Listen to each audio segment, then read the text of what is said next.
দুদিন আগে শিবরাত্রি গেছে, আর পাড়ার কাকিমা জেঠিমাদের শিবরাত্রি সংক্রান্ত যে বক্তব্যটা আছে সেটা আমি বুঝতে পারি না। যে তুই শিবরাত্রি করিস নি, ভালো ছেলে পাবি না, ভালো বর পাবি না, কালো বর পাবি, গাঁজাখোর বর জুটবে, বর তোকে ধরে মারবে।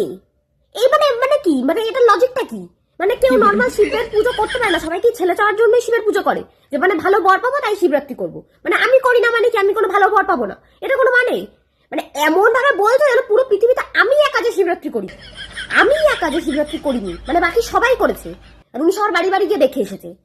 আমি লজিকটাই বুঝতে পারি কেন এমনি নর্মাল কেউ শিবের পুজো করতে পারে না? যেরকম আমরা সরস্বতী পুজো লক্ষ্মী পুজো করি সেরকমই তো শিবের পুজো লোকে করে। মহাদেবের ভক্ত সবাই, অনেকে আছে ভক্ত, অনেকে করে বলে করে যে উপোস করবো তাই করে, কেউ সবাই করছে বলে করে।